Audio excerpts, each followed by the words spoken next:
interestingly, apparently they didn't do due diligence with advanced public notice of mass layoffs, and people will still be on payroll for 2 months, or Twitch broke the law. Wasn't this on the Warren report? Aren't those supposed to be heads up for incoming layoffs? Technically, they will keep everyone to be laid off on payroll for 2 more months to comply with Warren.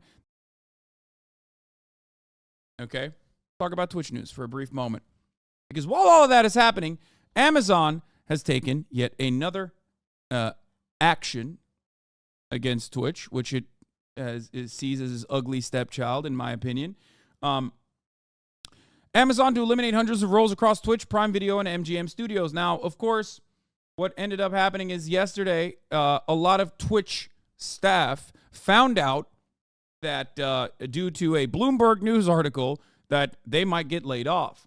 And as far as I understand it internally, they were like, oh, maybe, yes, no, I don't know. I mean, there was not great. It was a little bit of a mishandling, in my opinion, from corporate Twitch, but that's always the case. Usually that's how corporations operate.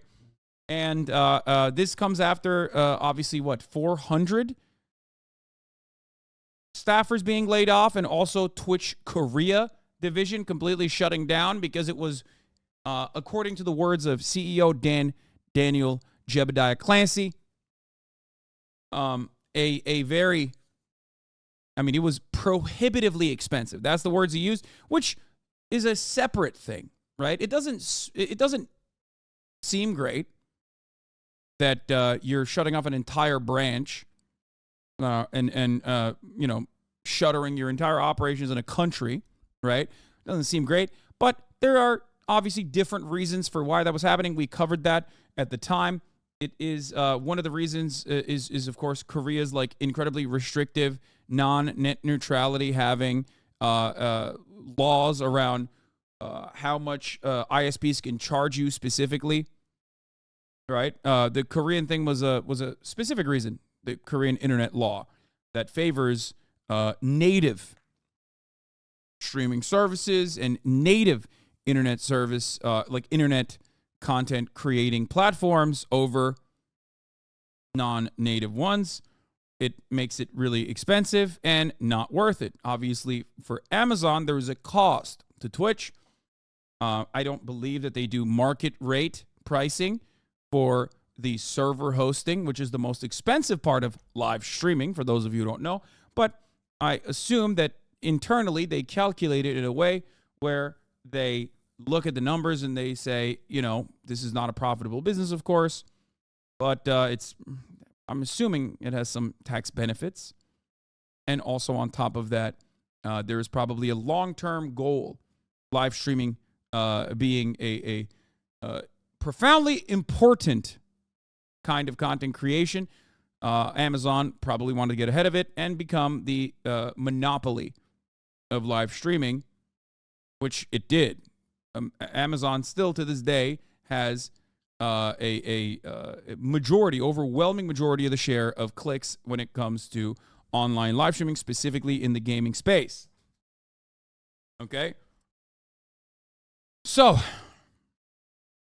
let's watch. So Amazon is laying off hundreds of workers. This is across Prime Video and its MGM Studios divisions, as well as Twitch. Memos were sent to staffers this morning and obtained by CNBC.com. Our Annie Palmer there. An Amazon spokesperson did confirm those layoffs. The head of Prime and Prime Video and MGM saying in that memo that the company is making some of the cuts to prioritize investments for the long term and the success of the business. The memo goes on to say that they are looking to reduce investments in certain areas and then focus on more high-impact areas. Not just Prime Video, though, also 500 Twitch employees. Another memo obtained by CNBC this morning. Executives saying that we have to work to do and right-size our company. They say they regret that they need to share this news. It's a painful step, of course, and they're reducing headcount by just over 500 people across Twitch as well. Guys, this adds to years of layoffs for Amazon. Starting at the end of 2022, Amazon had its biggest round of layoffs, about 27,000 people across almost every part of that business.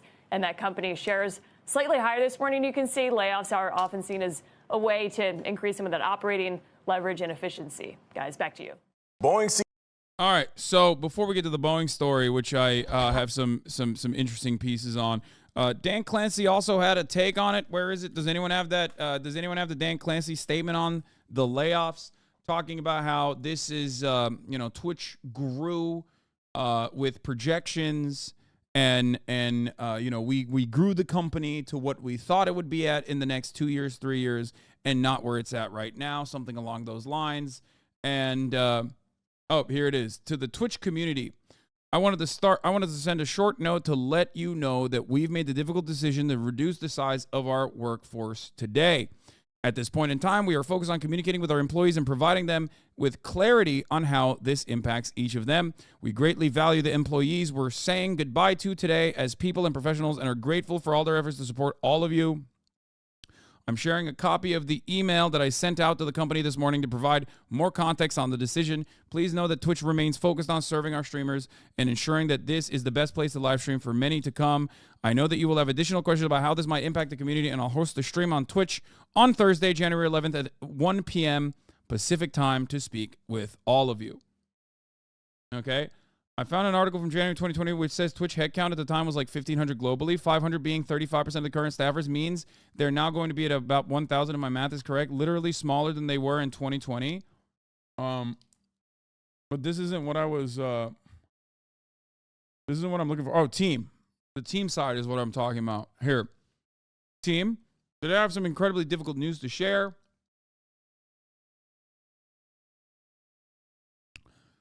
As you all know, we have worked hard over the last year to run our business as sustainably as possible. Unfortunately, we still have work to do to right-size our company. That is such a Silicon Valley. That is so tech speak right there. To right-size, not downsize, right-size our company. And I regret having to share that we are taking the painful step to reduce our headcount by just over 500 people across Twitch. This will be a very hard day. Our service exists to empower communities to create together.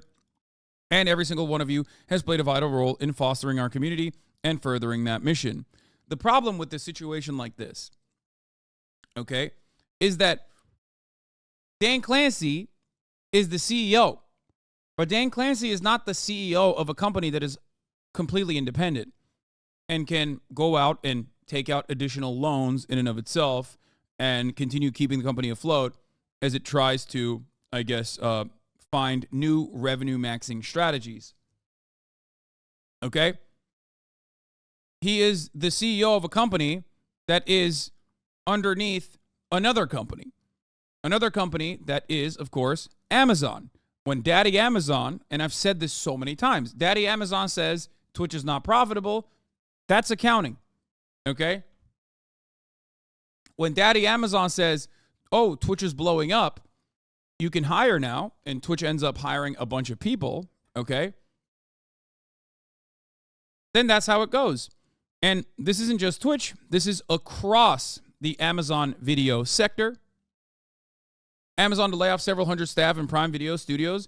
Don't be defending Dan's dumbass. If you think that this is a defense of Dan and not simply what's what, and I have unconditionally talked about this and have gotten yelled at non-stop about this particular thing over and over again, okay? Because it's just the truth.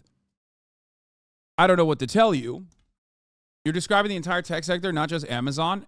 Yeah, this is not me defending Dan. This is me explaining to you the truth. If you recall, a while ago when Kick first came out to the market, a lot of people said, Hasan, you don't know what you're talking about. Amazon doesn't profit from Kick, or Twitch doesn't profit directly from Kick. And I told you guys at the time a couple different things. Amazon runs AWS. It is the most costly part of Twitch's runway, okay? Twitch as a live streaming platform, just like Microsoft tried to do a live streaming platform and failed, Mixer, has costs, okay? The most significant cost of Twitch is live web hosting.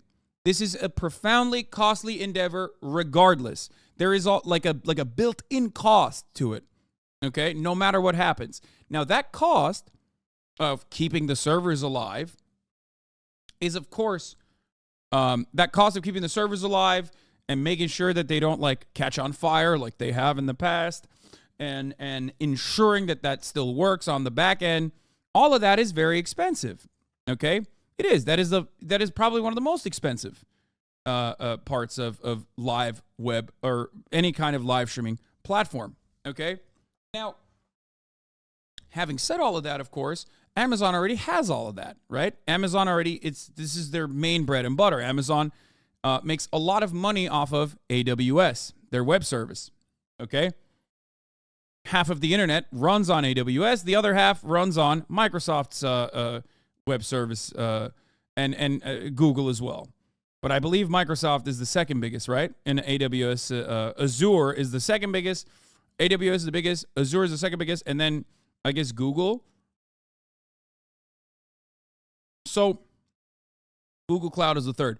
So having said all of that, it's a very important business for Amazon.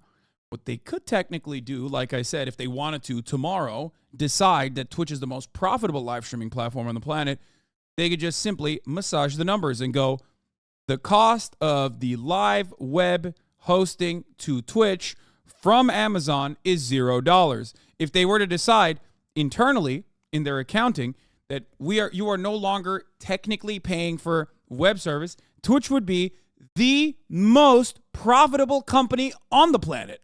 Okay? Maybe not on the planet, but one of them. It would certainly be the most profitable live streaming software, live streaming service out there. Now, this is why I say it's all a matter of internal accounting. Depending on how much Amazon, the main company, decides Twitch costs them, okay, they decide whether Twitch is profitable or not.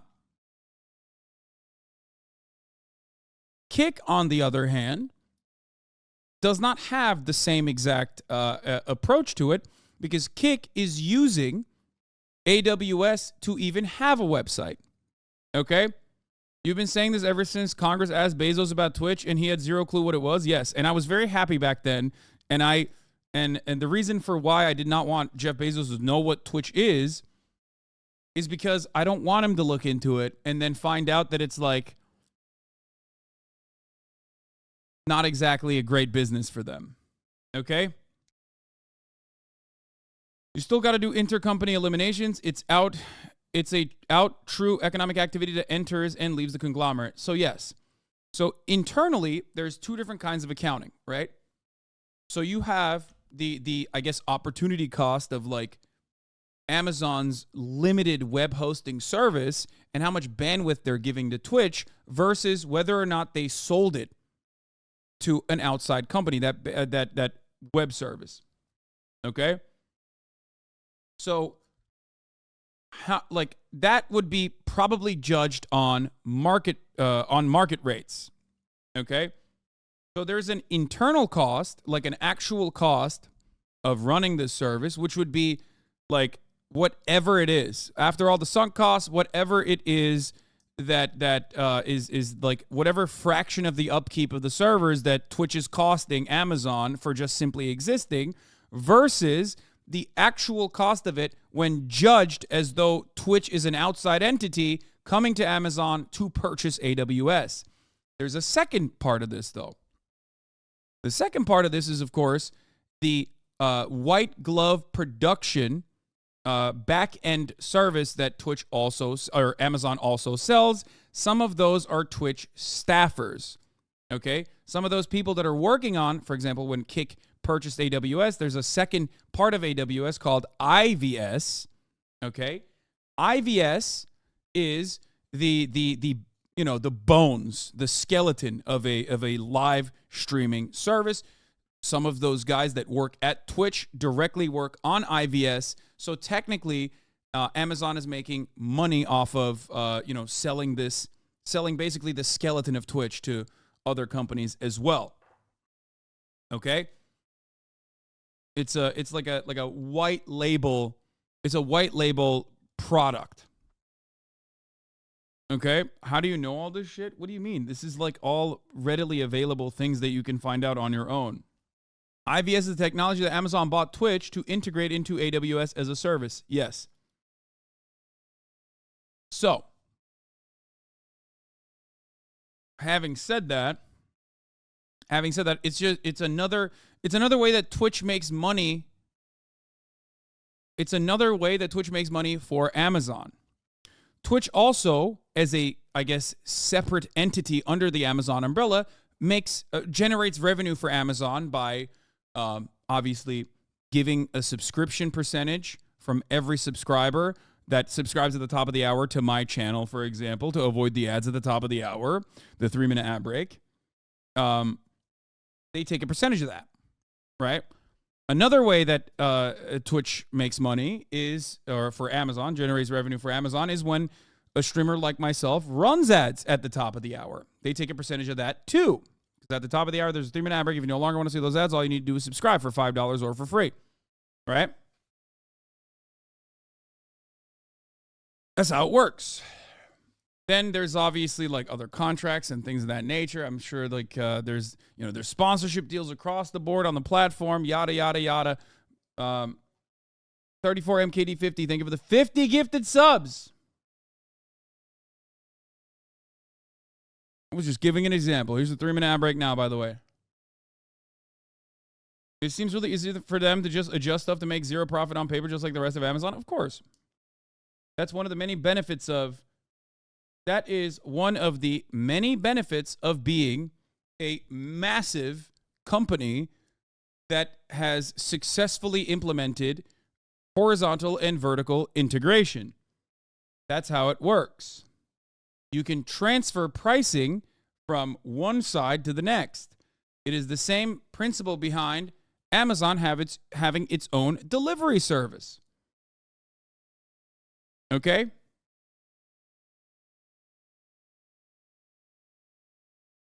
That's it. That's how this works.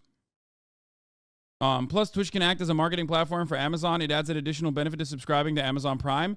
Yes, but I don't think there's a big enough ask. Like, I think Prime works in the opposite direction. Prime makes Twitch a better platform for content creators because it offers a tremendous amount of revenue, right? Rather than vice versa, where people are getting Amazon Prime because they want to get a Twitch Prime as a consequence. Like, I don't think it works that way. Transfer pricing within a company is not just something you can just arbitrarily set for subsidiaries, though a consistent arm's length approach is generally required by regulators. I laugh at the notion that there is like some serious regulatory oversight here, but you're right. On paper, there is, of course, some level of regulatory oversight. You're right.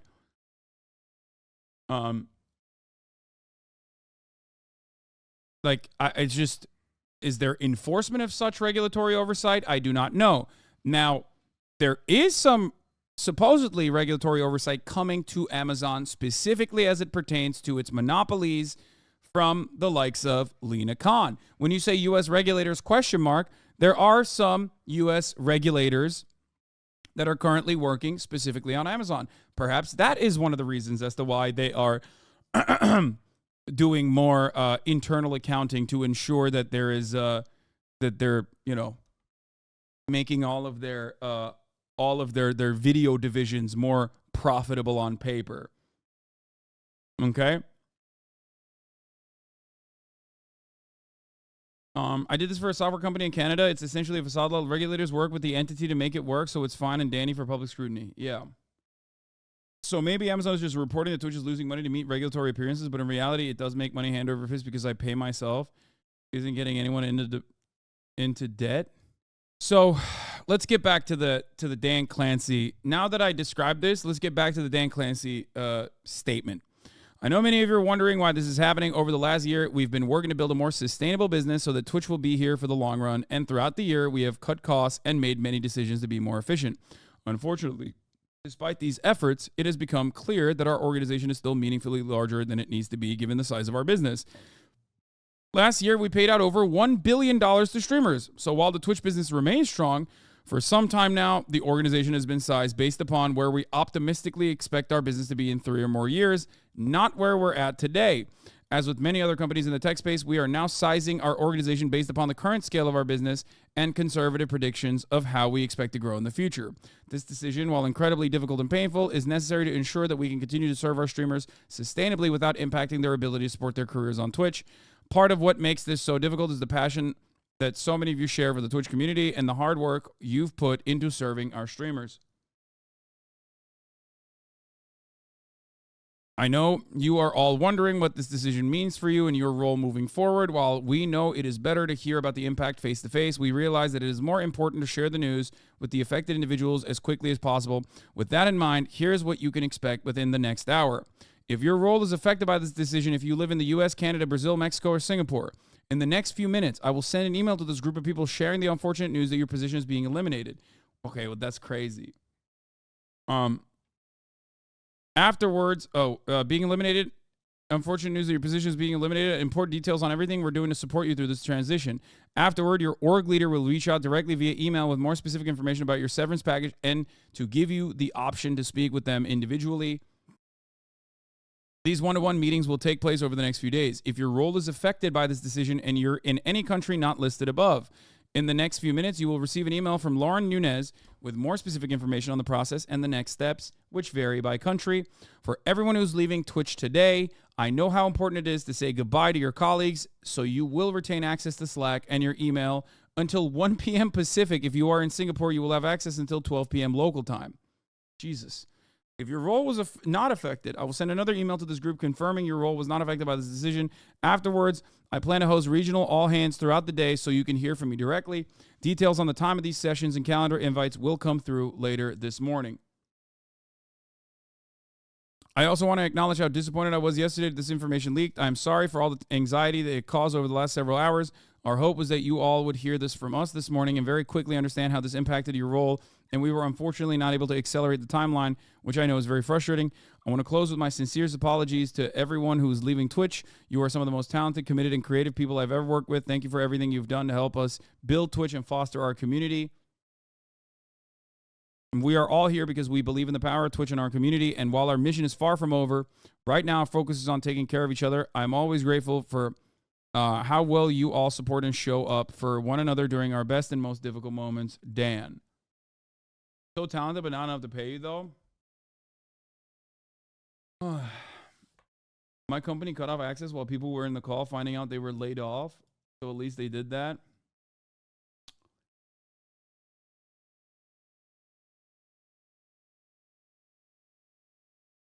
Interestingly, apparently they didn't do due diligence with advanced public notice of mass layoffs, and people will still be on payroll for 2 months, or Twitch broke the law.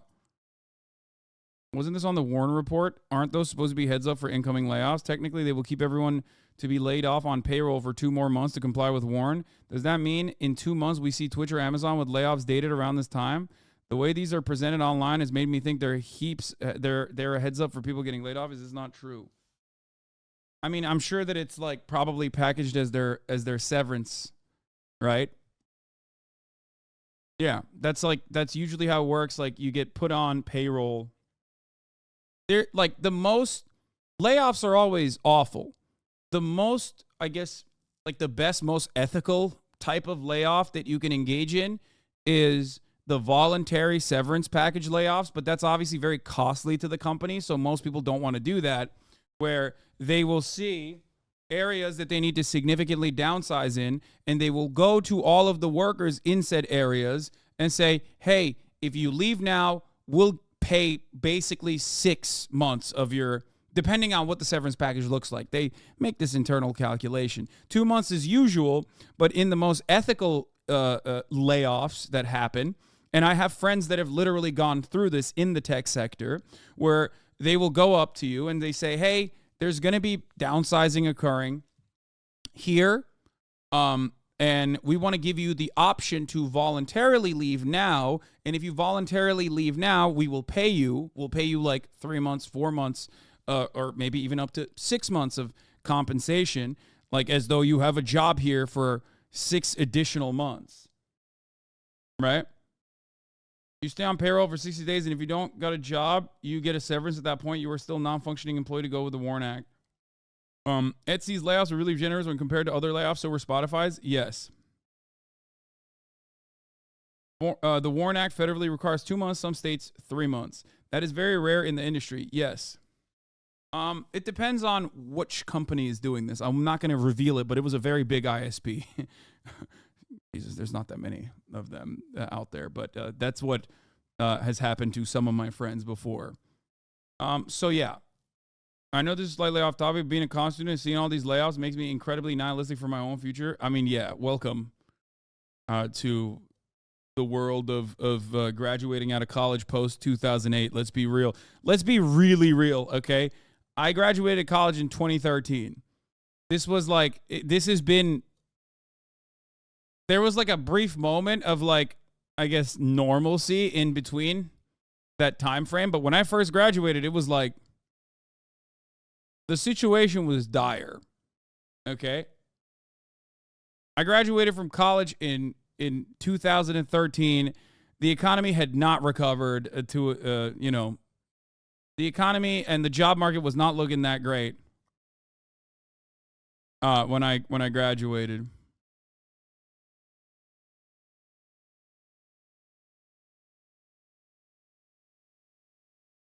So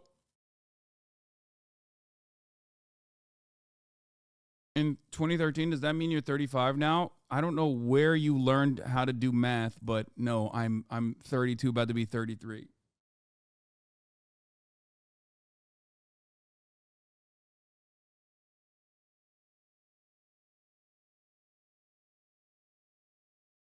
Offering the choices to leave is pretty common in B2B enterprise software companies in my experience. A guy I know just takes everyone he can and gets paid double for 6 months at a time. Yeah.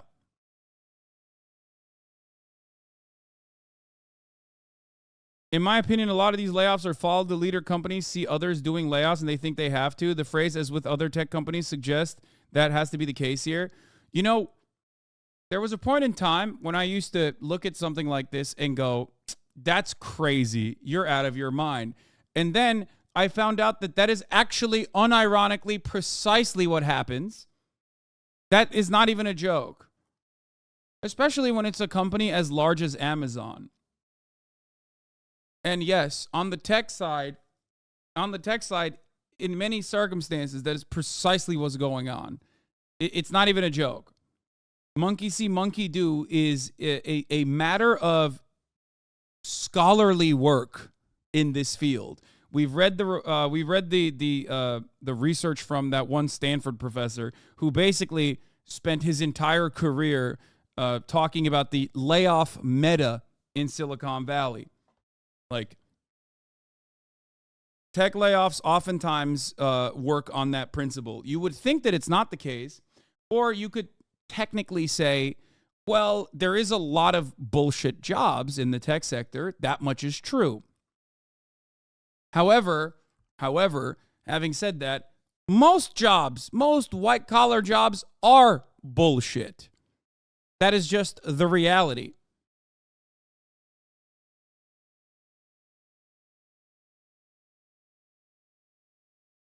Layoffs are the quickest way to boost profitability. If your competitor boosts profits, you have to do the same to keep up. Yeah. And I've talked about this more broadly. The entire purpose of downsizing is called, in corporate speak, it's called the reduction or elimination of redundancy or the improvement of efficiency. It's all done at the behest of maxing out profits. You got 7 people doing a job, you reduce the workforce down to 3 people, and you make the 3 people that are remaining do the job of the 7 people that left. And you can get away with doing that in a lot of circumstances because, let's be real, the 7 people, including some of you in this chat right now, are doing like, what, 1 to 4 hours max of like real work at your place of business. If you're in a white-collar job, that's just the truth. It's just the truth. Like, you're doing 1 to 2 to 3 hours of real, actual work. If you, like, cracked an Adderall and just sat there and white-knuckle through the actual work you need to get done for the day, you're doing, like, 1 to 2 to 3 hours of work maximum on a really busy day. The rest of the time, you're just dicking around. You're out of your mind, man. We're talking most white-collar work, okay? Now, having said that, That's perfectly valid, okay? That's perfectly valid.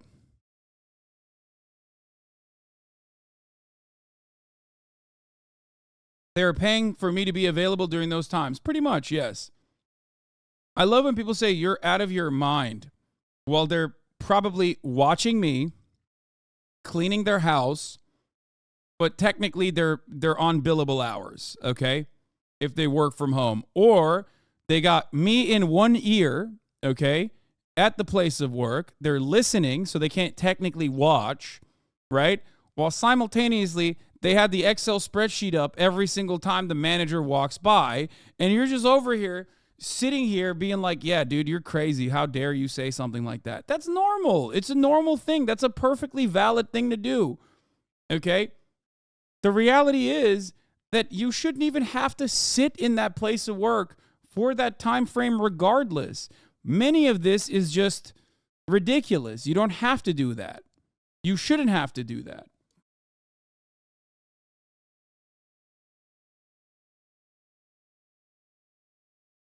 The service sector doesn't work in that same way.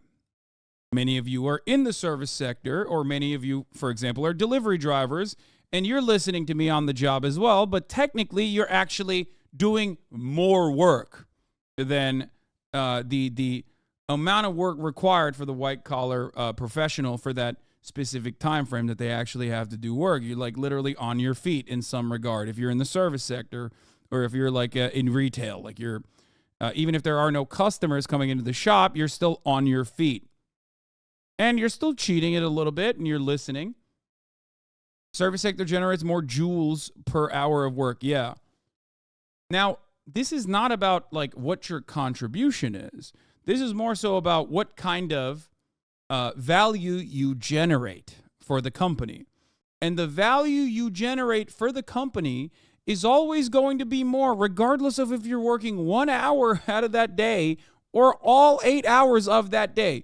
What you are getting paid is always going to be less than the value that you actually generate on paper for that company. Okay? That's it. That's how it works. So, it is what it is.